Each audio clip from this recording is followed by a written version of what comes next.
Hallelujah. Hallelujah. கர்த்தருடைய பரிசுத்த நாமத்துக்கு ஸ்தோத்திரம். Praise be to the holy name of the Lord. பிரபு பரிசுத்த நாமத்துக்கு ஸ்தோத்திரம். இந்த யூத் கேம்பினுடைய மையப்பொருள் சிறையிருப்பும் திரும்பி வருதல். The theme of this youth camp is captivity and return. ఈ యూత్ మీటింగ్ యొక్క ముఖ్య అంశము చెర నుండి విడుదల. దేవుని జనముடைய సిறையிருப்புం திரும்பி வருதல். It is the children of God's captivity and return. దేవుని జనుల యొక్క చెర నుండి విడిపింపబడుటయు. வேதவசனத்தின் தியானமாக எரேமியாவின் தீர்க்கதரிசன புத்தகம் 29ஆம் அதிகாரம் 13ஆம் 14ஆம் வசனத்தை வாசிப்போம். Let us turn to Jeremiah 29 chapter verses 13 and 14 for our meditation this evening. ఇర్మియా గ్రంథం 29వ అధ్యాయము 13 14 వాక్యములు మన ధ్యానార్థమై తీసుకొనేదము. ఎరేమియా 29 13 14. మీరు నాకు మొర్రపెట్టుదురేని, మీరు నాకు ప్రార్థన చేయుచు వత్తురేని, నేను మీ మనవి ఆలకింతును. మీరు నన్ను వెతికిన ఎడల, పూర్ణ మనసుతో నన్ను గురించి విచారణ చేయని ఎడల, మీరు నన్ను కనుగొందురు. உங்கள் முழு இதயத்தோடும் என்னை தேடினானால் என்னை தேடுகையில் கண்டுபிடிப்பீர்கள். நான் உங்களுக்கு காணப்படுவேன் என்று கர்த்தர் சொல்கிறார். நான் உங்கள் சிறையிருப்பை திருப்பி, நான் உங்களை துரத்திவிட்டு எல்லா ஜாதிகளிலும் எல்லா இடங்களிலிருந்து உங்களை சேர்த்து நான் உங்களை விலக்கியிருந்த ஸ்தலத்துக்கு உங்களை திரும்பி வர பண்ணுவேன் என்று கர்த்தர் சொல்கிறார். கர்த்தருடைய பரிசுத்த நாமத்துக்கு ஸ்தோத்திரம். Praise be to the holy name of the Lord. ప్రభు యొక్క పరిశుద్ధ నామానికి స్తోత్రం. இஸ்ரவேல் ஜனங்கள் சாலமோனின் ராஜ்யத்தில் 12 கோத்திரங்களாய் காணப்பட்டார். During the reign of Solomon, the children of Israel were found to be 12 tribes. ఇశ్రాయేలు జనులు సాలమోను కాలమందు 12 గోత్రములుగా కనబడిరి. யாக்கோபுக்கு 12 குமாரர் இருந்தார்கள். Jacob had 12 children. యాకోబుకు 12 మంది పిల్లలుండిరి. பெனியேலிலே யாக்கோபினுடைய பெயர் மாற்றப்பட்டு அவன் இஸ்ரவேல் என்று அழைக்கப்பட்டான். At Peniel, the name of Jacob was changed into Israel. Peniel అనే స్థలమందు యాకోబు పేరు మార్చబడి ఇశ్రాయేలు అని నామకరణము చేయబడెను. ஆனபடியால் அவனுடைய புத்திரர் இஸ்ரவேலின் புத்திரர் என்றும் அழைக்கப்பட்டார். And therefore his children were called as the children of Israel. అందువలననే అతని పిల్లలు ఇశ్రాయేలులు అని చెప్పబడిరి. ஒவ்வொரு கோத்திரங்களாக அவர்கள் 12 கோத்திரங்களாய் காணப்பட்டார்கள். And they together collectively they were 12 tribes. వారు ఒక్కొక్క గోత్రముగా 12 గోత్రములుగా కనబడిరి. இஸ்ரவேல் ஜனங்களை முதலாக அரசாட்சி செய்த ராஜா Saul. The first king to reign over Israel was Saul. ఇశ్రాయేలుని మొట్టమొదటిగా పరిపాలన చేసిన మొదటి రాజు సౌలు రాజు. సౌల్ 40 வருஷம் அரசாண்டா. Saul reigned for a period of 40 years. సౌలు 40 సంవత్సరములు పరిపాలించెను. அவனுக்கு பிற்பாடு தாவீது 40 வருஷம் அரசாண்டா. After him David reigned for 40 years. దానికి తరువాత దావీదు రాజు 40 సంవత్సరములు పాలన చేసెను. அவனுக்கு பிற்பாடு அவனுக்கு குமாரனாகிய சாலமோன் 40 வருஷங்கள் அரசாண்டா. And after that again Solomon reigned for 40 years. అతనికి తరువాత అతని కుమారుడైన సాలొమోను 40 సంవత్సరములు రాజ్య పాలన చేసెను. சாலமோன் மரித்த பிற்பாடு இந்த 12 கோத்திரங்கள் 2 கோத்திரங்களாய் பிரிக்கப்பட்டன. And after Solomon died, Israel was divided into 2 parts. సాలొమోను మరణించిన తర్వాత 12 గోత్రములు రెండు గోత్రములుగా 2 భాగములుగా విభజింపబడెను. முதல் 10 கோத்திரங்கள் அவர்கள் இஸ்ரவேலர் என்று அழைக்கப்பட்டார். The first 10 tribes were addressed as Israel. మొట్టమొదటి 10 గోత్రములు ఇశ్రాయేలులని పిలువబడిరి. யோசேப்பின் கோத்திரம், பென்யமீன் கோத்திரம், அது யூதா கோத்திரம் என்று அழைக்கப்பட்டது. Joseph and Benjamin belonged to the tribe of Judah. యోసేపును బెన్యమీను గోత్రములు యూదా రాజ్యమని పిలువబడెను. இஸ்ரவேலுடைய ராஜ்யம் வடக்கு ராஜ்யம் என்றும் யூதா ராஜ்யம் தெற்கு ராஜ்யம் என்றும் அழைக்கப்பட்டது. And Israel was called as the northern kingdom and Judah the southern kingdom. ఇశ్రాయేలు రాజ్యము ఉత్తర రాజ్యమని యూదా రాజ్యము దక్షిణ రాజ్యమని పిలువబడెను. இஸ்ரவேல் ராஜ்யத்துக்கு தலைநகர் Samariya. The capital of Israel was Samaria. ఇశ్రాయేలు దేశం యొక్క ముఖ్య పట్టణము సమరయ. யூதா ராஜ்யத்துக்கு தலைநகர் எருசலேம். And the capital of Judah was Jerusalem. యూదా రాజ్యమునకు ముఖ్య పట్టణము యెరూషలేము. இந்த 2 கூட்டத்தாரும் சிறைபிடிக்கப்பட்டதை குறித்து நாம் இப்பொழுது தியானிக்க போகிறோம். We are going to meditate as to how both these people were taken into captivity. వీరి ఇరువురును ఎలాగ చెరపట్టబడి ఉన్నారో మనం ఇప్పుడు ధ్యానించబోతున్నాం. இஸ்ரவேல் ஜனங்களை ஆளுகை செய்த முதல் ராஜா யெரொபெயாம். the first king to rule over Israel was Jeroboam. ఇశ్రాయేలుని పాలన చేసిన మొదటి రాజు యెరొబెయాము. அவன் கர்த்தருக்கு பிரியமில்லாமல் ஜீவித்தான். He walked in ways against the Lord. ఇతడు దేవునికి ప్రీతికరము కాని జీవితమును చేసెను. இஸ்ரவேல் ஜனங்களை பாவம் செய்ய பண்ணின ஒரு ராஜாதான் அவன். He was a king who made Israel to sin. ఇశ్రాయేలులు పాపము చేయుటకు హేతువైన రాజే ఈ రాజు. முதலாம் ராஜாக்கள் 12ஆம் அதிகாரம் 28ஆம் வசனத்தை நாம் வாசிக்கும்போது, When you turn to 1 King chapter 12 verse 28, మొదటి రాజులు 12వ అధ్యాయం 28వ వాక్యమును చదివినప్పుడు, Whereupon the king took counsel and made 2 calves of gold and said unto them, It is too much for you to go up to Jerusalem. Behold thy gods, O Israel, which brought thee up out of the land of Egypt.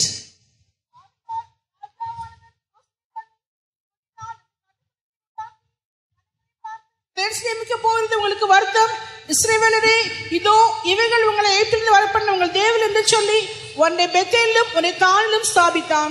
యెరొబాము తన హృదయమందు తలంచి ఆలోచన చేసి 2 బంగారపు దూడలు చేయించి జనులను పిలిచి, యెరూషలేమునకు పోవుట మీకు బహు కష్టము. ఇశ్రాయేలు వారలారా, ఐగుప్తు దేశంలోని మిమ్మల్ని రప్పించిన మీ దేవుడు ఇవే అని చెప్పి ఒకటి బేతేలు నందును ఒకటి దాను నందును ఉంచెను.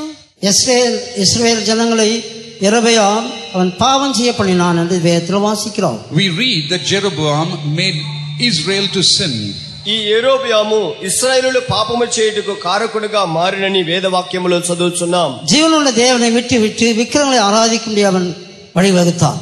He made a way for people to worship the idols, leaving behind the living God. జీవముగల దేవుని వదిలిపెట్టి విగ్రహములకు ఆరాధన చేయుటకై అతడు పూనుకొనెను. దేవుని జనங்கள் ఆశీర్వదించబడ్డ జనங்களாய் కాణపట్టాர்கள். The children of God were found to be a blessed people. దేవుని జనులు ఆశీర్వదింపబడిన జనులుగా కనబడిరి. ஆனால் வருஷங்கள் செல்ல செல்ல கொஞ்சம் கொஞ்சமாய் జీవనుள்ள దేవుని விட்டு அந்நிய தேவர்களை பின்பற்ற தொடங்கினார். But as years passed by, they started departing from the living God and worshipping strange gods. అయితే కాలము గతించగా జీవముగల దేవునిని వారు వదిలిపెట్టి అన్య దేవతలకు ఆరాధన చేయవారుగా వారు మారి ఉన్నారు. ஆனபடியால்தான் அசீரிய ராஜா அவரை சிறையாக கொண்டு போனான் என்று வேதத்தில் வாசிக்கிறோம். And that's the reason we read in the scriptures that the king of Assyria took them into captivity. అందువలననే సిరియా రాజు వారిని చెరకొని పోయినని వేదవాక్యములో చదువుచున్నాం.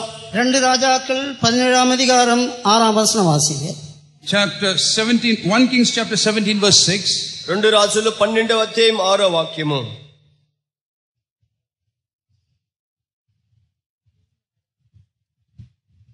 Second Kings 17:6.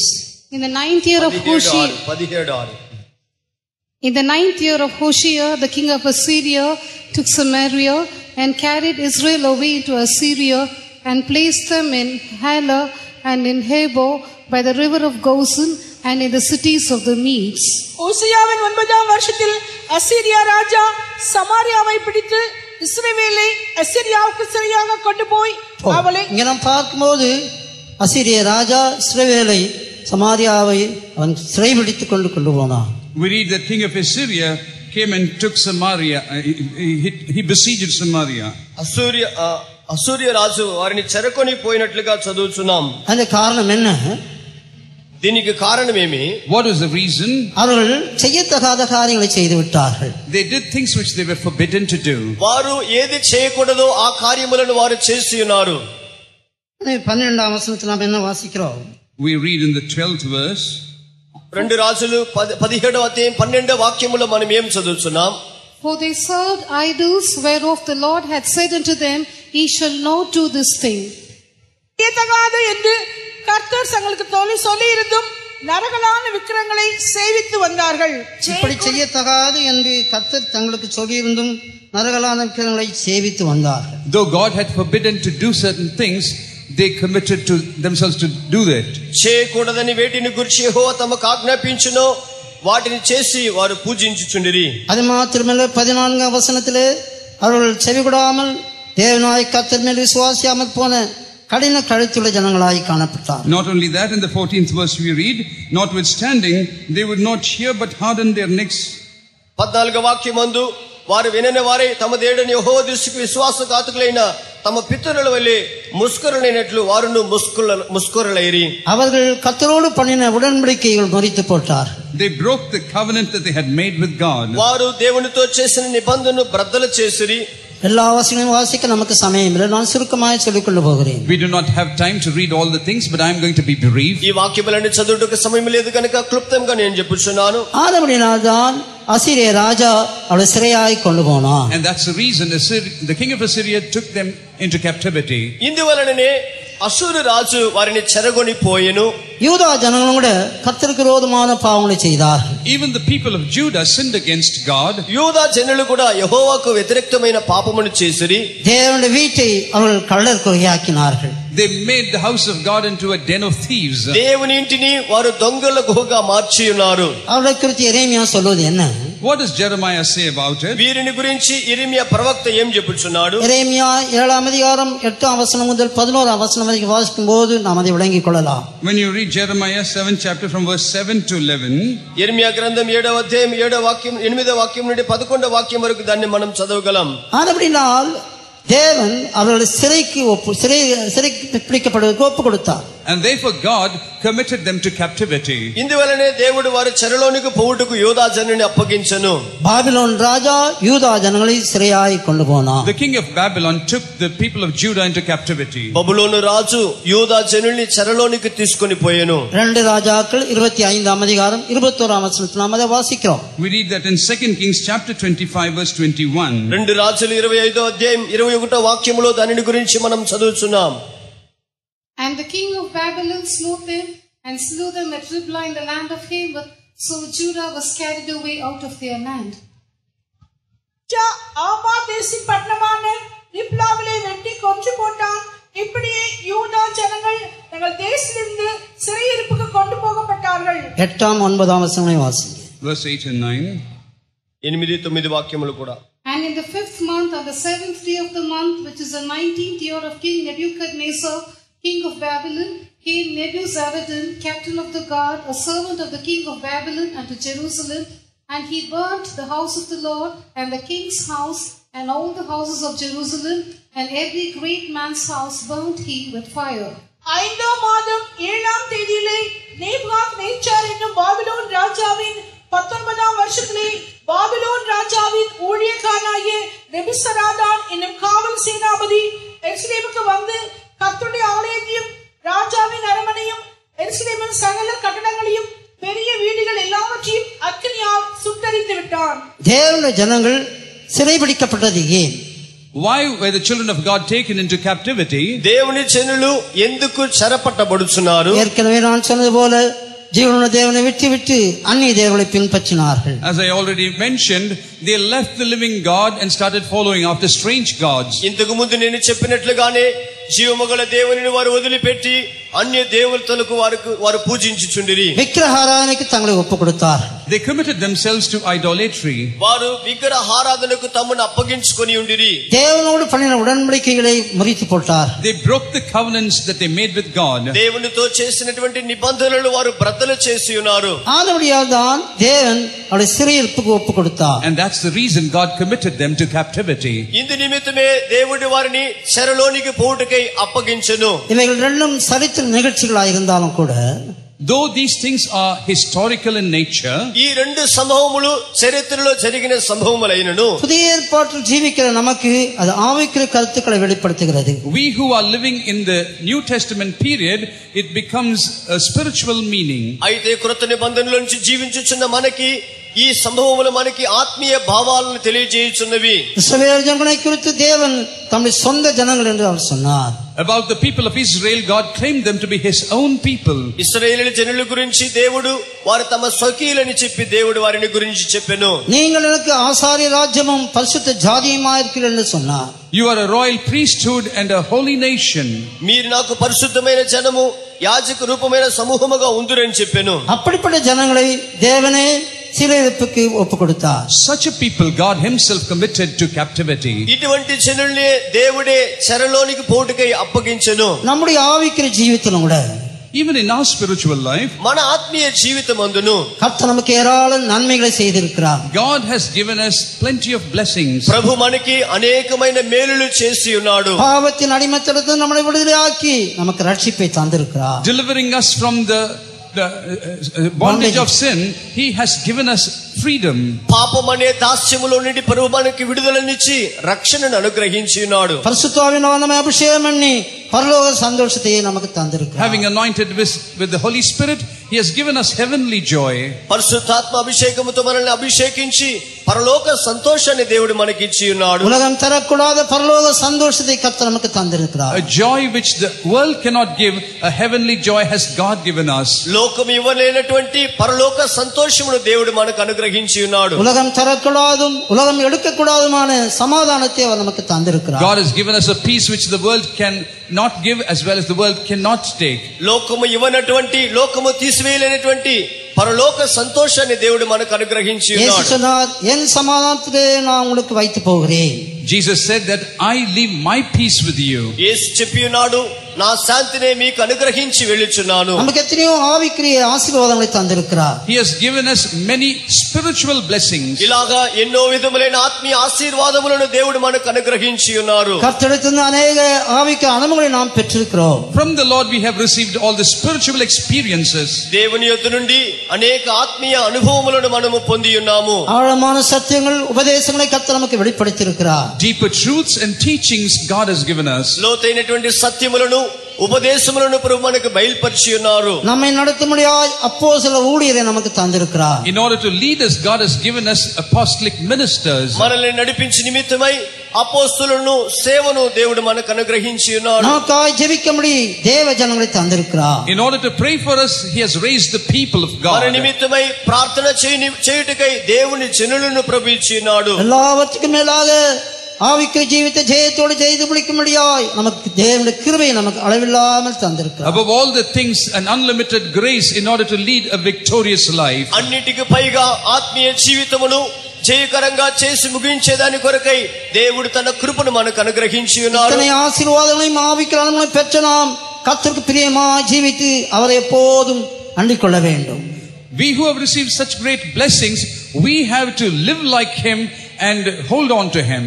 ఇటువంటి ఆశీర్వాదాలు పొందినటువంటి మనము ఎల్లప్పుడూ ప్రభువుకు ప్రీతికరంగా జీవిస్తూ ఆయననే హత్తుకొనుచు ఉండవలెను. கர்த்தருக்கு பயந்து அவருடைய வழியிலே நாம் நடக்க வேண்டும். We have to fear the Lord and walk in his ways. ప్రభు యందు భయము కలిగిన వారై ఆయన మార్గములలో మనము నడుస్తుండవలెను. கர்த்தரோடு பண்ணின உடன்படிக்கைகளை நாம் காத்துக்கொள்ள வேண்டும். We have to preserve the covenants we have made with him. ప్రభుతో చేసినటువంటి నిబంధనలను మనము కాపాడుకొనుచుండవలెను. இவைகளை செய்யாமல் நாம் கர்த்தரை பிரியப்படுத்தாமல் ஜீவிப்போம் என்றால், If we do not do these things and do not please him, ఇట్టి కార్యములు చేయొచ్చు ప్రభుని ప్రీతిపరచకుండా మనము జీవించినట్లయితే இஸ்ரவேல் ஜனங்களையும் யூதா ஜனங்களையும் சிறையிருப்புக்கு ஒப்புக் கொடுத்தது போல நம்மையும் கூட பல சிறையிருப்பு கர்த்தர் நம்மை ஒப்புக் கொடுப்பார். the Lord will commit us to captivity just the way he committed Israel and Judah.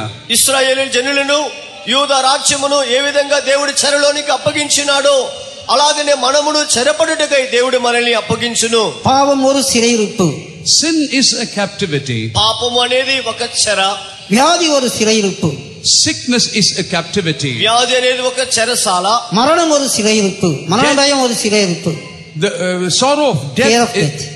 మరణం అనేది ఒక చెర, fear of death is a captivity. லௌகீகம் ஒரு சிறையிருப்பு.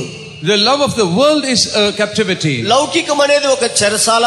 இப்படி பலவிதமான சிறையிருப்புகளுக்கு கர்த்தர் நம்மை ஒப்பு கொடுத்து விடுவார். The Lord will come deliver us into such captivities. ఈ విధమైన చెరసాల్లోని చెరలకు దేవుడు మనల్ని అప్పగించును. ஆனபடியால் நாம் எப்போதும் கர்த்தருக்கு பிரியமானதே செய்ய வேண்டும். Therefore we have to always live pleasing to the Lord. అందువలననే ఎల్లప్పుడూ మనము ప్రభువుకు ప్రీతికరమైనది చేయవలెను. அப்படின்றால் அவர் நம்மோடு கூட இருந்து நம்மை ஆசீர்வதிப்பார். If so, he will be with us and bless us. అట్లయినట్లయితే ప్రభు ఎల్లప్పుడూ మనతో కూడా ఉంటూ మనల్ని ఆశీర్వదించును. இயேசு என்ன சொன்னார்? What did Jesus say? యేసు ప్రభు ఏమి చెప్పి ఉన్నారు? யோவான் சுவிசேஷம் 8ஆம் அதிகாரம் 29ஆம் வசனத்தில் நாம் என்ன வாசிக்கிறோம்? What do we read in John 8:29? యోహాను సువార్త 8వ అధ్యాయం 29వ వాక్యములో మనం ఏమి చదువుచున్నాం? என்னை அனுப்பினவர் என்னோடு கூட இருக்கிறார். The one who has sent me is with me. నన్ను పంపిన వారు నాకు తోడై ఉన్నారు. பிதாவுக்கு பிரியமானதை நான் எப்போதும் செய்கிறபடியால் அவர் என்னை தனியே இருக்க விடவில்லை.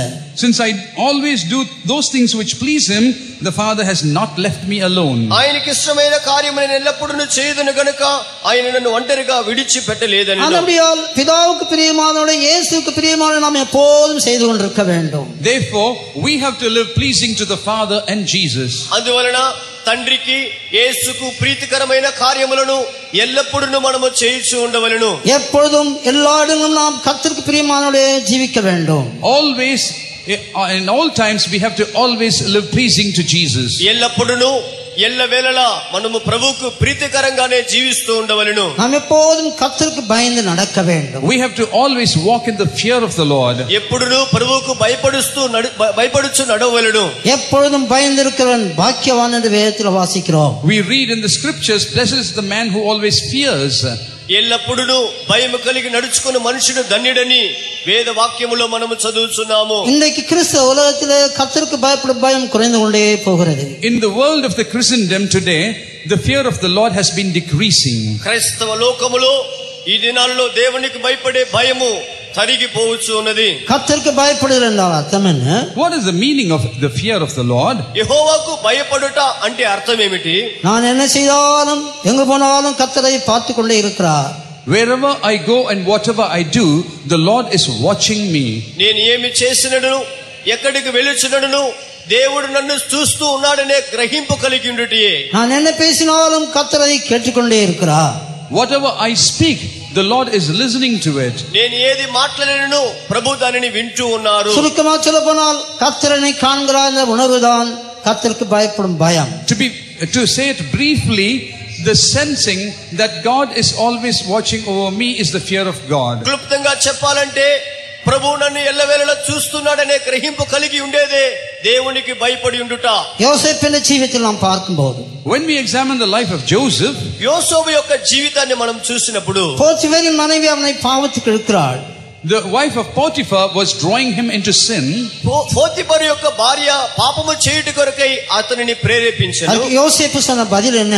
What was the answer Joseph gave? ఇందు నిమిత్తమై ఆమెకు యోసేపు చెప్పిన బదులు ఏమిటి? இந்த வீட்டில் என்னை தவிர பெரியவன் ஒருவனும் இல்லை. In this house there's none else than me who is great. ఈ ఇంటిలో నాకంటే గొప్పవారు ఎవరునూ లేరు. நீ அவருடைய மனைவியா இருக்கிறபடியால் உன்னை தவிர வேறொன்றையும் அவர் எனக்கு விலக்கி வைக்கவில்லை. Since you are his wife, other than you, he has not kept anybody away from me. నీవు ఆయన భార్య గనుక ఆయన నిన్ను నీకంటే సమస్తము నాకు అప్పగించి ఉన్నాడు. இத்தனை பெரிய பொல்லாங்குடன்பட்டு தேவனுக்கு விரோதமாய் நான் பாவம் செய்வது எப்படி என்று அவன் சொன்னான். How can I commit myself to such great evil and commit sin before God? నేను ఇట్లా ఇంత ఘోరమైన దుష్కార్యములు చేసి దేవునికి విరోధంగా పాపమును కట్టుకొనుదని నేను చెప్పాను. அந்த வீட்டில் அவனும் போத்திபேரின் மனைவி தான் இருக்கிறார்கள். In that house, it is only Joseph and Potiphar all alone. ఆ ఇంట్లో యోసేపును పోతిఫరు యొక్క భార్య మాత్రమే ఉండిరి. வேற எந்த மனுஷரும் அங்கே காணப்படவில்லை. వేరొక మనుషులు అక్కడ లేకుండా ఉండిరి. There were no one else in the house. ஆனால் கர்த்தர் தன்னை காண்கிறார் என்ற உணர்வோடு அவன் ஜீவித்தான். But he lived with the awareness that God was watching him. అయితే యెహోవా తన్ను చూస్తున్నాడనే గ్రహింపుతో అతడు జీవించెను. தேவ பயம் இருந்தபடியால் அன்றைக்கு தன் பரிசுத்த ஜீவித்தை காத்துக் கொண்டான். Because he had the fear of the Lord, that day he preserved his holy life. దేవుని భయం అతనిలో ఉన్నది కనుకనే ఆ దినమందు అతడు తన పరిశుద్ధ జీవితమును కాపాడుకొనెను. பின்னாட்களே அவன் தன் சகோதரருக்கு சொல்லுகிறான், நான் தேவனுக்கு பயப்படுகிறவன். In the later days he says to his brothers that I am one who fears God. తర్వాత దినములలో తన సహోదరులతో అతడు చెప్పినప్పుడు నేను దేవునికి భయపడువాడనని చెప్పాను. தேவனுடைய பிள்ளைகளாகி நாம் தேவனுக்கு பயந்து ஜீவிக்க வேண்டும். We the children of God have to live in the fear of the Lord. దేవుని పిల్లలైన మనము దేవునికి భయపడుచు జీవిస్తూ ఉండవలెను. பழைய ஏற்பாட்டு காலத்தில் பார்க்கும்போது பழைய ஏற்பாட்டு பரிசுத்தவான்கள் தேவனுக்கு பயந்து அவள் தீமையை விட்டு விலகி ஜீவித்தார். In the Old Testament, when we observe, the Old Testament children of God departed from evil and lived in the fear of the Lord. పాత నిబంధనటువంటి కాలంలో ఉన్నటువంటి పరిశుద్ధులు దేవునికి భయపడి కీడు నుండి దూరమై వారు జీవించి ఉండిరి. யோபு தேவனுக்கு பயந்து பொல்லாப்புக்கு விலகுறவனா இருந்தான். Job was one who feared the Lord and departed from evil. యోబు దేవుని యందు భయభక్తులు కలిగి చెడుతనమును విసర్జించిన వాడుగా ఉండెను. யோசேப்பு கர்த்தருக்கு பயந்து பாவத்தை விட்டு விலகி ஓடி தன் பரிசுத்தத்தை காத்துக்கொண்டார். Joseph feared the Lord and fled from sin and preserved his holy life. యోసేపు ప్రభువుకు భయపడి కీడు నుండి దూరముగా పరిగెత్తి పోయి తన పరిశుద్ధతను కాపాడుకొనెను. புதிய ஏற்பாட்டில் ஜீவிக்கிற நாம் தேவனுக்கு பயப்படுற விஷயத்துல அவளை பார்க்கிறோமா மேலான ஒரு ஜீவன் செய்ய வேண்டும். We who live in the New Testament period, we have to lead a life much above their standards. క్రొత్త నిబంధన కాలములో జీవించే మనము వారి కంటే శ్రేష్టమైన పరిశుద్ధ జీవితమును చేయవలెను. நாம் தேவனுக்கு பயந்து பொல்லாப்பை தீங்கை விட்டு விலகிறது மாத்திரமல்ல, Not only that we fear the Lord and depart from evil, మనము దేవునికి భయపడి కీడు నుండి దూరముగా పోవుట మాత్రమే కాదు, இதயத்திலே தீமையை வெறுக்க வேண்டும். we have to hate evil in the heart. మన హృదయములో కీడును ద్వేషించువారుగా మనం ఉండవలెను. ஆனபடியால்தான் நீதிமொழிகள் 8ஆம் அதிகாரம் 13ஆம் வசனத்துல வாசிக்கிறோம். And that's the reason we read in Proverbs chapter 8 verse 13. అందువలనే సామెతల గ్రంథం 8వ అధ్యాయం 13వ వాక్యములో మనం చదువుచున్నాం. தீமையை வெறுப்பதே கர்த்தருக்கு பயப்படும் பயம். To hate evil is the fear of the Lord. యెహోవాయందు భయభక్తులు కలిగినట చెడుతనమును అసహించుకొనుటయే. நாம் தீமையை விட்டு விலகிறது மாத்திரமல்ல, தீமை இதயத்தில் வெறுத்து ஜீவிக்க வேண்டும். Not only that we depart from evil, but we have to hate it in our heart. మనము కీడు నుండి దూరముగా పోవుట మాత్రమే కాకుండా ఆ చెడుతనమును మనము అసహించుకొనవలెను. தேவனுடைய ஜனங்கள் கர்த்தருக்கு பயப்படாமல் ஜீவித்து அந்நிய தேவர்களை பின்பற்றினார்கள். The children of God led a life without fear of God and went after strange gods. దేవుని జనులైన ఇశ్రాయేలులు దేవునికి భయపడకుండా అన్య దేవతలను వెంబడించుటకై వాటి వెంట వెళ్ళిరి. அவர்கள் புறஜாதிகளின் வழியிலே நடந்தார்கள். They walked in the ways of the Gentiles. వారు అన్య జనులు నడిచిన మార్గములో నడిచిరి. நாம் కర్తருக்கு பயந்து அவருடைய வழியில் நடக்க வேண்டும். We have to fear the Lord and walk in his ways. మనమైతే ప్రభువునకు భయపడుచు ఆయన మార్గములలో నడుస్తూ ఉండవలెను. 128 సంగీతం 1ஆம் వసనத்தில் நாம் என்ன வாசிக்கிறோம்? 128వ కీర్తన మొదటి వాక్యములో మనం ఏమి చదువుచున్నాం? In Psalm 120 what do we read? கர்த்தருக்கு பயந்து அவருடைய வழியில் நடக்கிறவன் எவனோ அவன் பாக்கியவான். He that fears the Lord and walks in his ways is blessed. యెహోవాయందు భయభక్తులు కలిగి ఆయన మార్గములో త్రోవలో నడుచువాడు ధన్యుడు. கர்த்தருக்கு பயந்து நாம் அவருக்கு பிரியமான ஒரு ஜீவன் செய்ய வேண்டும். We have to fear the Lord and lead a life pleasing to him. మనము యెహోవాకు భయపడుచు ఆయన త్రోవలలో ప్రీతికరంగా మనం నడుచుకొనవలెను. அது மாத்திரமல்ல, கர்த்தரோடு பண்ணின உடன்படிக்கைகளை நாம் பாதுகாத்துக் கொள்ள வேண்டும். Not only that, we have to preserve the covenants we have made with God. అంత మాత్రమే కాకుండా ప్రభుతో మనం చేసే నిబంధనలను మనం కాపాడుకొనుచుండవలెను. మన தேவன் உடன்படிக்கைகளின் தேவன். Our God is a God of covenants. మన దేవుడు నిబంధన గల దేవుడై ఉన్నాడు. அவர் உடன்படிக்கையில உண்மையுள்ளவர். He is faithful in his covenants. ఆయన నిబంధనలో నమ్మకస్తుడైన దేవుడై ఉన్నాడు. அவர் உடன்படிக்கையிலே மாறாதவர். And he does not change in his covenants. ఆయన తన నిబంధనలో మార్పు లేని వారై ఉన్నారు. அப்படின்றால் நாமும் கூட கர்த்தரோடு பண்ணின உடன்படிக்கையிலே உண்மையுள்ளாய் நாம் காணப்பட வேண்டும். If that is the case, even we who have made covenant with God, we have to be found faithful in it. అట్లయినట్లయితే మనమును ప్రభుతో చేసే నిబంధనలో నమ్మకస్తులుగా ఉండవలెను. உடன்படிக்கையிலே உண்மையா இருந்தால் மாத்திரம்தான் நாம் தேவனுக்கு சொந்த ஜனமாக இருப்போம். Only if we stay faithful in the covenant can we be God's own people. నిబంధనలో మనము నమ్మకస్తులుగా ఉన్నప్పుడు మాత్రమే మనము దేవుని జనులుగా ఉండగలము. இஸ்ரவேல் ஜனங்களோடு தேவன் உடன்படிக்கை செய்தார். God made a covenant with the people of Israel. ఇశ్రాయేలు జనులతో దేవుడు నిబంధన చేసినాడు. அவர்களோ தேவனுடைய உடன்படிக்கை மறந்து போனார்கள். But they forgot the covenants they made. వారైతే దేవుని యొక్క నిబంధనలను మరిచిపోయిరి. அவர்களோ ஆதாமை போல உடன்படிக்கை மீறினாள் என்று தீர்க்கதரிசி சொல்கிறார். The prophet says they, like Adam, broke the covenant. వారైతే ఆదాము నిబంధన మీరినట్లుగా వారును నిబంధనను బ్రద్దలు చేసినారని ప్రవక్త చెప్పుచున్నాడు. நம்முடைய ஜீவியத்திலே நாம் கர்த்தரோடு பண்ணின உடன்படிக்கையிலே உண்மையாக இருக்க வேண்டும். We have to be faithful in the covenants that we have made with God in our lives. మన జీవితంలో దేవుని యొద్ద మనం చేసిన నిబంధనల్లో నమ్మకస్తులుగా ఉండవలెను. எபிரேயர் 8ஆம் அதிகாரம் 10ஆம் வசனத்தில் நாம் என்ன வாசிக்கிறோம்? What do we read in Hebrews chapter 8 verse 10? Hebrew 8వ అధ్యాయం 10వ వాక్యములో మనం ఏం చదువుతున్నాం? For this is the covenant that I will make with the house of Israel after those days, saith the Lord.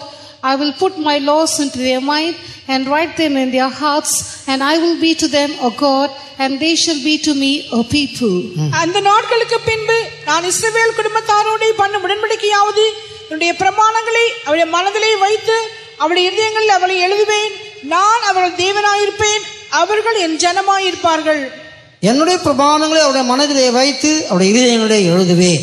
I will put my laws into their mind and write them in their hearts. వారి మనసులో నా నిబంధనలు ఉంచెదను, వారి హృదయం మీద వాటిని రాసేదను. நான் அவர்கள் தேவனாயிருப்பேன், அவர்கள் என் ஜனங்களாயிருப்பார். I will be to them a God and they shall be to me a people. నేను వారికి దేవుడినై ఉందును, వారు నాకు ప్రజలై ఉందురు. தேவன் தம்முடைய பிரமாணங்களை நம்முடைய மனதிலே வைத்து எப்பொழுது நம்முடைய இதயத்தில் எழுதுகிறார்?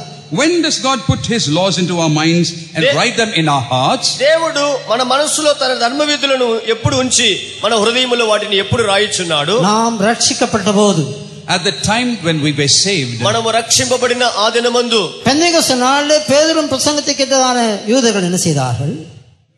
పెంతెకొస్తు దినమందు పేతురు యొక్క ప్రసంగం వినినటువంటి వారు జనులు ఏమి On చేస్తున్నారు? the day of Pentecost, what did Peter preach? பிரசங்கத்தை கேட்டுக்கொண்டிருக்கும் போதே அவருடைய இதயத்திலே குத்தப்பட்டவளானார்கள். While they yet listened to the preaching, they were pierced in their hearts. వాక్యమును వినిచి ఉండగానే వాక్యముతో వారు హృదయములలో పొడవబడిన వారుగా వారు మారి ఉన్నారు. அவருடைய இதயத்திலே குத்தப்பட்டவளாகி, சகோதரே நாங்கள் என்ன செய்ய வேண்டும் என்று கேட்டார். They were pricked in their hearts and demanded, brethren, what should we do?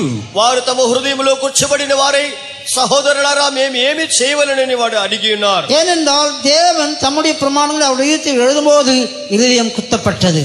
Because when God was writing his law into their hearts, the heart was being pricked. ఎందుకంటే దేవుడు ఆయన ప్రమాణాలను ఆ హృదయములో రాయిచు ఉండగా ఆ హృదయము నొచ్చుకొనెను. எபிரேயர் 10 அதிகாரம் 11 வசனத்தில் நாம் இன்னொரு வசனத்தை வாசிக்கிறோம். What we read yet another verse in Hebrews 10:11. 10:16. Hebrew 10వ అధ్యాయం 16వ వాక్యములో మనం ఏం చదువుతున్నాం? This is the covenant that I will make with them after those days, saith the Lord. I will put my laws into their hearts, and in their minds will I write them. அந்த நாட்களுக்கு பின்பு நான் அவளோடே பண்ணும் உடன்படிக்கையாவது, நான் என்னுடைய பிரமாணங்களை அவருடைய இதயங்களில் வைத்து அவைகளை அவருடைய மனதில் எழுதுவேன் என்று கர்த்தர் சொல்லுகிறார் என்பதை உரைத்த பின்பு, நான் என் பிரமாணங்களை அவருடைய இதயத்திலே வைத்து அவருடைய மனதிலே எழுதுவேன். I will put my laws into their hearts and in their minds will I write them. నా ధర్మ విధులను వారి హృదయమునందు ఉంచి వారి మనస్సు మీద వాటిని రాయుదును. இந்த ரெண்டு வசனம் நாம் படித்து பார்க்கும்போது ஒரே ஒரு வித்தியாசம். While we read both these verses, there's just one difference. ఈ రెండు వాక్యములు మనము చదివేటప్పుడు ఒకే ఒక భేదము కలదు. 8 அதிகாரம் 10 வசனத்திலே பிரமாணங்களை மனதில் வைத்து இதயத்தில் எழுதுவேன் என்று சொல்கிறார். In 8:10 he says that I will keep the law in the mind and write them in the heart. హెబ్రీ 8:10లో మీ యొక్క ధర్మ విధులు అనేది మనసులో ఉంచి హృదయములో రాయుదునని చెప్పెను. 10 அதிகாரம் 11 வசனத்திலே இதயத்தில் வைத்து என் பிரமாணங்களை இதயத்தில் வைத்து மனதில் எழுதுவேன் என்று In சொல்கிறார். Hebrews 10:6 he says, I will put my laws into their hearts and in their minds will I write them. Hebrew 10వ అధ్యాయం 16వ వాక్యమందు నా ధర్మ విధులు వారి హృదయమునందు ఉంచి వారి మనస్సు మీద వాటిని రాయుదునని చెప్పుచున్నారు. முதலாம் 8 அதிகாரம் 10 வசனத்தில் வாசித்தது ரட்சிப்பிலே கர்த்தர் நம்மோடு செய்த உடன்படிக்கை. What we read in 8:10 Hebrews was the covenant God made with us during salvation. హెబ్రీ 8:10లో రక్షణలో ప్రభు మనతో చేసే నిబంధన చూపుచున్నది. 10 அதிகாரம் 11 వచనத்திலே நாம் அபிஷேகம் பெற்றுக்கொண்ட போது செய்தான உடன்படிக்கை. In Hebrews 10:16 it is the covenant God made with us when we were anointed with the Holy Spirit. హెబ్రీ 10:16లో మనం అభిషేకం పొందేటప్పుడు దేవుడు మనతో చేసే నిబంధనలకు సూచనగా ఉన్నది. தேவன் நம்மோடு உடன்படிக்கை பண்ணி அதிலே உண்மையுள்ளவராய் இருக்கிறார். God does a covenant with us and he stays faithful in it. దేవుడు మనతో నిబంధన చేసి దానిలో ఆయన నమ్మకస్తుడుగా ఉన్నాడు. ஆனால் நம்மில் அநேகர் அவருடைய உடன்படிக்கையை உடைத்து போட்டோம், சிலர் அவருடைய உடன்படிக்கையை மறந்தே போயிருக்கிறார். But many of us have broken the covenants and still many have even forgotten the covenants. అయితే మనలో అనేక మంది దేవుని యొక్క నిబంధనలు అనేది మనము బ్రద్దలు చేసినాము, అనేకులు దానిని మరిచిపోయి ఉన్నారు. அப்படி யாராவது உடன்படிக்கை உடைத்து போட்டிருந்தால் இந்த மாதவிலே அதை புதுப்பித்துக் கொள்ளுங்க. If any of you have broken the covenants in such manner, this evening please renew it. మీరు ఎవరైనా ఆ నిబంధనలు బ్రద్దలు చేసి మరిచిపోయినట్లయితే ఈ సాయంత్రం వేళలో మీరు వాటిని నూతన పరుచుకొనుడి. இந்த யூத் கேம்ப் முடிந்த பிற்பாடு உடன்படிக்கையை புதுப்பித்துக் கொண்டவர்களாய் நாம் திரும்பி போக வேண்டும். When we return from this youth camp, we have to go in a state where we have renewed our covenants. మనం యూత్ మీటింగ్ ముగించి వెళ్ళేటప్పుడు మన నిబంధనలన్నీ నూతన పరుచుకున్న వారుగా తిరిగి వెళ్ళవలెను. நம்முடைய கடைசி மூச்சு வரைக்கும் அவருடைய உடன்படிக்கையை நாம் நிறைவேற்ற வேண்டும். Till our last breath we have to be committed to our covenants. మన యొక్క కొర ప్రాణము వరకును ఈ నిబంధనలు మనము నెరవేర్చు ఉండేవారుగా ఉండవలను. தேவ ஜனங்கள் தேவனுடைய உடன்படிக்கையை முறித்து போட்டார்கள். The people of God broke the covenant with God. దేవుని యొక్క జనులు దేవుని యొక్క నిబంధనను బ్రద్దలు చేసి ఉన్నారు. ஆனபடியால் அவர்களை சிறையிருப்புக்கு கர்த்தர் ஒப்பு கொடுத்தார். And therefore God committed them to captivity. అందువలనే దేవుడు వారు చెరగొని పోటుకై అప్పగించెను. கர்த்தர் நம்மை சிறையிருப்புக்கு ஒப்பு கொடுக்காதபடி நம்முடைய உடன்படிக்கை நாம் காத்துக்கொண்டு அவருடைய ஜனங்களாய் நாம் காணப்பட வேண்டும். In order for the Lord not to deliver us into captivity, we have to keep the covenant and be found as people of God. దేవుడు మనల్ని చెరలోనికి అప్పగించుకుంటున్నట్లుగా మనం ఆయనతో చేసిన నిబంధనలను కాపాడుకొనుచు ఉండేవారుగా ఉండవలెను. தேவனுடைய ஜனங்களை தேவன் சிறையிருப்புக்கு ஒப்பு கொடுத்தாலும் கூட, though God delivers his people into captivity, దేవుడు తన జనులను చెరలోనికి అప్పగించినప్పటికీ பின்னாட்களே செப்பனியா தீர்க்கதரிசி மூலமாய் கர்த்தர் என்ன சொல்கிறார்? in the latter days through prophet Zephaniah, what does he say? దానికి తరువాత దినములలో జెఫన్యా తీర్కదర్శి ప్రవక్త ద్వారా ఈ దేవుడు ఏం చెప్పి ఉన్నాడు? செப்பனியா 3వ அதிகாரம் 20వ వచనం వాసి. Zephaniah 3:20. జెఫన్యా 3వ అధ్యాయం 20వ వాక్యము. At that time will I bring you again, even in the time that I gather you, for I will make you a name and a praise among all people of the earth, when I turn back your captivity before your eyes, saith the Lord. அக்காலத்திலே உங்களை கூட்டிக் கொண்டு வருவேன், அக்காலத்திலே உங்களை சேர்த்துக் கொள்வேன். உங்கள் கண் காண நான் உங்களை சிறையிருப்பை திருப்பும் போது பூமியில் உள்ள சகல ஜனங்களுக்குள்ளும் நான் உங்களை கீர்த்தியும் புகழ்ச்சியுமாக வைப்பேன் என்று கர்த்தர் சொல்கிறார். கர்த்தருடைய பரிசுத்த நாமத்துக்கு ஸ்தோத்திரம். Praise be to the holy name of the Lord. దేవుని పరిశుద్ధ నామానికి స్తోత్రం. அக்காலத்திலே உங்களை கூட்டிக் கொண்டு வருவேன். At the time I will bring you again.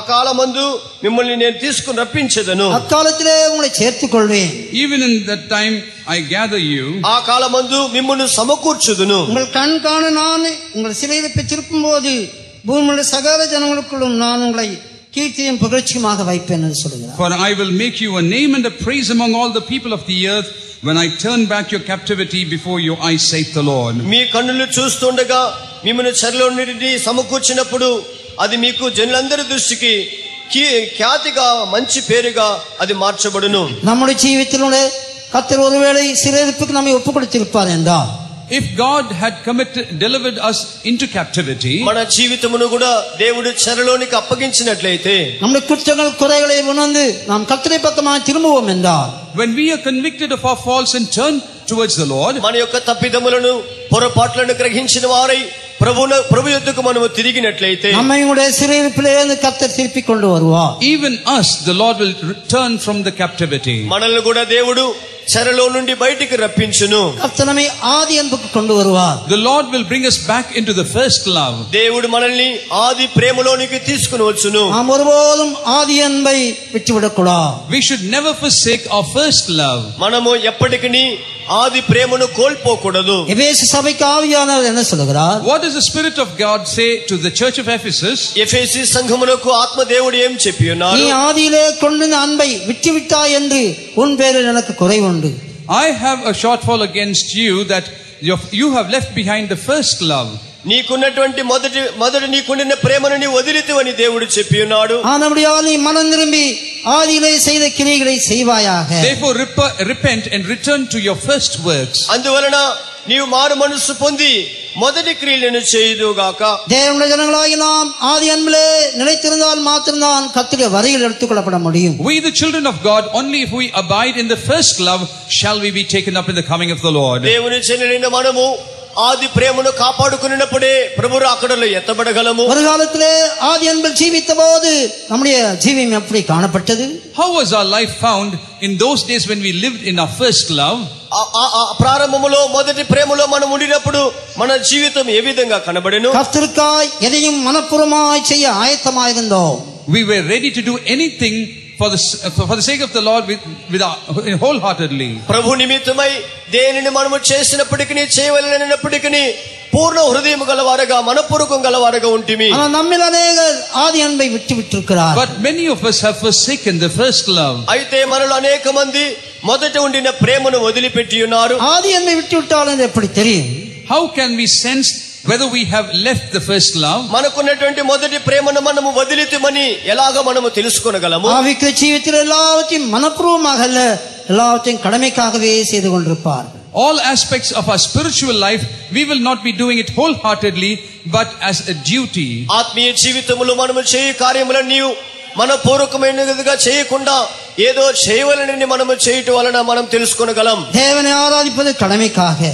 We will worship God for the sake of duty. దేవునిని ఆరాధన చేసేది ఏదో ఒక బాధ్యత కొరకు చేయుచున్నారు. ஜெபம் பண்ணுவது கடமைக்காக. We will pray as a duty. ప్రార్థన చేసేది కూడా ఒక బాధ్యత నిమిత్తమే ప్రార్థన చేయుచున్నారు. வேத வாசிப்பும் கடமைக்காக. We will read the scriptures as if duty bound. Bible చదివినను ఏదో ఒక బాధ్యత కొరకు చదవాలనే చదువుచున్నారు. இப்படி எல்லாம் கடமைக்காக கடமைக்காக கடமைக்காக. In such things, we will do things as if we are duty bound to do it. ఇవన్నీ కూడా ఏదో చేయవలనే ఒక బాధ్యత నిమిత్తము చేయుచున్నారు. நாம் ஒன்றையும் கடமைக்காக செய்யவே கூடாது. We should do nothing as duty bound. ఇవన్నీ ఏది కూడా మనం ఒక బాధ్యత నిమిత్తము చేయకూడదు. நாம் எதை செய்தாலும் கர்த்தருக்கு மனப்பூர்வமாய் செய்ய வேண்டும். Whatever we do, we have to do them wholeheartedly for the sake of the Lord. మనము దేనిని చేసినప్పటికీ మనస్ఫూర్తిగా దేవునికని మనము చేయవలెను. இங்கே செப்பனியா சொல்லும்போது என்ன சொல்கிறார்? What does Zephaniah say? ఇక్కడ జెఫన్యా ఏం చెప్పుచున్నాడు? உங்களை கீர்த்தியும் புகழ்ச்சியுமாக வைப்பேன். I will make you a name and a praise. మీకు ఖ్యాతిని మంచి పేరును తెప్పింతును. அந்த கீர்த்தியும் புகழ்ச்சியும் நமக்கு எப்பொழுது கிடைக்கும்? When do we get this name and a praise? ఈ ఖ్యాతియు మంచి పేరును మనకి ఎప్పుడు దొరుకును? நாம் கர்த்தரை பக்கமாய் மனம் திரும்பி நம்முடைய உடன்படிக்கையை நாம் புதுப்பித்துக் கொண்டால் மாத்திரமே. It is only when we return to the Lord and renew our covenant. మనము ప్రభు వైపుగా తిరిగి మన నిబంధనని ఎప్పుడు మనము నూతన పరుచుకునేదమో అప్పుడే ఈ అనుభవములు మనకు దొరుకును. முழு இதயத்தோடும் முழு ஆத்மாவோடும் முழு பலத்தோடும் முழு மனதோடும் நாம் கர்த்தரை அன்பு கூற வேண்டும். We have to love the Lord with our whole heart, with our whole mind and whole strength. పూర్ణ హృదయముతో పూర్ణ మనసుతో పూర్ణ బలముతో దేవుడైన యెహోవాని ప్రేమించవలెను. தேவனுடைய ஜனங்களாகிய இஸ்ரவேலர் யூதா ஜனங்கள் அவர்கள் கர்த்தரை விட்டுவிட்டார்கள். The people of Israel and the people of Judah forsook the Lord. దేవుని జనులైన ఇశ్రాయేలును యూదా జనులను తమ దేవునిని వారు వదిలిపెట్టి ఉన్నారు. అన్య దేవుళ్ళை பின்பற்றினார்கள். They started going after strange gods. అన్య దేవతలను వారు వెంబడించి ఉండిరి. ప్రజాదియారుடைய వழியிலே நடந்தார்கள். They walked in the ways of the heathen. అన్య జనుల యొక్క మార్గములలో వారు నడిచిరి. அப்படிப்பட்ட காரியம் நமக்குள்ளே இருக்கும் என்றால் நம்மை நாம் சீர்படுத்திக் கொள்வோம். If such things are found in us, let us correct ourselves. ఇటువంటి కార్యములు మనలో ఉండినట్లయితే మనల్ని మనమే క్రమపరుచుకునేదము. அவர்கள் தேவனுடைய ஆலயத்தை கள்ளர் குகையாக்கினார்கள். They made the temple of God into a den of thieves. వారు దేవుని యొక్క ఆలయమును దొంగల గుహగా మార్చి ఉన్నారు. அங்கே எழுத்துக்குரிய ஆலயத்தை குறித்து கர்த்தர் சொல்கிறார். It is about the literal temple the Lord mentions. అక్కడ అక్షరార్థమైనటువంటి ఆలయమును గురించి ప్రభువు చెప్పుచున్నారు. நம்மையே தேவாலயமாய் மாற்றியிருக்கிறார். But God has changed us into the temple of God. అయితే దేవుడు మనల్ని దేవుని ఆలయముగా మార్చి ఉన్నాడు. பரிசுத்தாவின் அபிஷேகம் பெற்று நம்மை தம்முடைய ஆலயமாய் மாற்றியிருக்கிறார். When we receive the anointing of the Holy Spirit, He has made us into the temple of God. పరిశుద్ధాత్మ అభిషేకం పొందిన మనల్ని దేవుడు తన ఆలయముగా మార్చి ఉన్నాడు. கொரிந்தி சபைக்கு நிருபம் எழுதும்போது அப்போஸ்தலனான பவுல் என்ன சொல்கிறார்? Writing to the Corinthians, what does Saint Paul say? కొరింథీ సంఘస్థులకు పత్రికను రాసినప్పుడు పౌలు ఏమని రాయిచున్నాడు? நீங்கள் தேவனுடைய ஆலயமாக இருக்கிறீர்கள், தேவனுடைய ஆவி உங்களில் வாசமாயிருக்கிறார் என்று அறியாதிருக்கிறீர்களா? Don't you know that you are the temple of God and the Spirit of God dwells in you? మీరు దేవుని ఆలయమై ఉన్నారనియు దేవుని ఆత్మ మీలో నివసించుచున్నాడనియు మీరు ఎరుగరా? அபிஷேகத்தினாலே நாம் தேவனுடைய ஆலயமாக இருக்கிறோம். Through the anointing, we have become the temple of God. అభిషేకము ద్వారా మనము దేవుని ఆలయముగా ఉన్నాం. நான் அவர்களுக்குள்ளே உலாவி அவர்களுக்குள்ளே வாசம் பண்ணுவேன் என்று கர்த்தர் சொல்கிறார். The Lord says, I will walk in them and will dwell in them. నేను వారి మధ్యలో సంచరించుచు వారికి దేవుడినైందునని దేవుడు చెప్పెను. தேவன் நமக்குள்ளே உலாவி நமக்குள்ளே வாசம் பண்ண வேண்டும். The Lord has to be in us and dwell in us. దేవుడు మనలో సంచరించుచు మనలో నివాసము చేయవలెను. நாம் பரிசுத்த தேவனை ஆராதிக்கிறோம். We worship the holy God. మనము పరిశుద్ధ దేవునిని ఆరాధించుచున్నాం. பரிசுத்த தேவன் நமக்குள்ளே வாசம் பண்ணி கொண்டிருக்கிறார். The holy God is dwelling in us. పరిశుద్ధత గల దేవుడు మనలో నివాసము చేయుచున్నారు. அவன் நமக்குள்ளே உலாவிக் கொண்டிருக்கிறார். He is walking in us. ఆయన మనలో సంచరిస్తున్నారు. நமக்குள்ளே அசுசி காணப்படும் என்றால் கர்த்தர் நம்மை விட்டு விலகி போவார். If uncleanness is found in you, He will depart from us. మనలో అపవిత్రతను చూచినట్లయితే ఆయన మన యొద్ద నుండి వెళ్ళిపోవును. இஸ்ரவேல் ஜனங்களுக்கு மோசே சொன்னது என்ன? What did Moses tell the children of Israel? ఇశ్రాయేలు జనులకు మోషే ఏమి చెప్పి ఉన్నాడు? உபாகமம் 23 அதிகாரம் 14 வசனத்தை நாம் வாசிக்கும்போது, When you turn to Deuteronomy 23:14, 23 ద్వితీయోపదేశ కాండము 23వ అధ్యాయం 14వ వాక్యమును మనము చదివినప్పుడు, For the Lord thy God walketh in the midst of thy camp to deliver thee and to give up thine enemies before thee. Therefore shall thy camp be holy, that he see no unclean thing in thee and turn away from thee. உன் தேவனாய கர்த்தர் உன்னை ரட்சிக்கவும் உன் சத்துருக்களை உனக்கு ஒப்புக்கொடுக்கவும் உன் பாளையத்துக்குள்ளே உலாவிக் கொண்டிருக்கிறார். ஆகையால் அவர் உன்னிடத்தில் அசுசியான காரியத்தை கண்டு உன்னை விட்டு போகாதபடிக்கு உன் பாளையம் சுத்தமாயிருக்க கடவது. உன் தேவனாய கர்த்தர் உன் பாளையத்திலே உலாவிக் கொண்டிருக்கிறார். The Lord thy God walketh in the midst of thy camp. నీ దేవుడైన యెహోవా నీ పాళములో సంచరిస్తున్నాడు. பாளையம் என்பது தேவனுடைய சபை காட்டுகிறது. ஒரு விதத்திலே அபிஷேகம் பெற்ற ஒவ்வொருவரையும் காட்டுகிறது. The camp signifies the church of God, in another way the anointed children of God. ఈ పాళెం అనేది దేవుని సంఘమును అభిషేకం పొందిన ఒక్కొక్క దేవుని బిడ్డను చూపుచున్నది. தேவன் பாளையமாகி நமக்குள்ளே உலாவிக் கொண்டிருக்கிறார், நமக்குள்ளே வாசம் பண்ணி கொண்டிருக்கிறார். The Lord is walking in this camp and he is dwelling in us. పాళెం అని చెప్పబడే మనలో దేవుడు సంచరిస్తూ నివసిస్తున్నాడు. நமக்குள்ளே அசுசி காணப்படக்கூடாது. Therefore uncleanness should not be found in us. అందువలన మనలో అసహ్యమైనది కనబడకూడదు. పరిశుద్ధ தேவன் அசுசி காண சகிக்க மாட்டார். The holy God cannot bear to look upon uncleanness. పరిశుద్ధత గల దేవుడు అసహ్యమైన దానిని చూచినప్పుడు సహించుకొనలేడు. అతీమి కాణమాటాద సుత్త Kannan. He is the Lord with holy eyes who cannot behold evil. ఆయన కీడును చూడనటువంటి పరిశుద్ధమైన నేత్రములు కలిగినటువంటి వాడు. നമ്മുടെ ജീവിതത്തിൽ നാം എപ്പോഴും പരിശുദ്ധമായി കാണപ്പെட வேண்டும். Therefore we have to be always found holy. అందువలనే మన జీవితములో ఎల్లప్పుడూ పరిశుద్ధత గలవారుగా కనబడవలెను. தேவனோடு பண்ணின உடன்படிக்கையை உடைத்துப்பட்ட உடன்படிக்கையை நாம் புதுப்பித்துக் கொள்வோமாக. Let us renew the covenants which we have broken. దేవునితో నిబంధన చేసి ఏ నిబంధనలు పగలగొట్టి ఉన్నామో వాటన్నిటిని తిరిగి నూతన పరుచుకునేదాం గాక. உடன்படிக்கையிலே உண்மையா இருக்கும்போது நாம் பரிசுத்த ஜனமாய் காணப்படுவோம். When we are faithful in our covenants, we are found to be holy people. మనము నిబంధనలు నమ్మకస్తులుగా ఉన్నప్పుడు పరిశుద్ధ జనముగా మనము కనబడుదుము. 50వ సంగీతం 5వ వచనத்தில் நாம் என்ன வாசிக்கிறோம்? What do we read in Psalm 50 verse 5? 50వ కీర్తన 5వ వాక్యములో మనం ఏం చదువుతున్నాం? బలిயினாலே என்னோடு உடன்படிக்கை பண்ணின என்னுடைய பரிசுத்தவான்களை என்னிடத்தில் கூட்டுங்கள் என்று கர்த்தர் சொல்லுவார். Gather the saints who have made a covenant with me, says the Lord. బలి అర్పణ చేత నాతో నిబంధన చేసుకున్న నా పరిశుద్ధులను நாம் தேவனோடு பண்ணின உடன்படிக்கையில் நாம் உண்மையாய் காணப்பட வேண்டும்.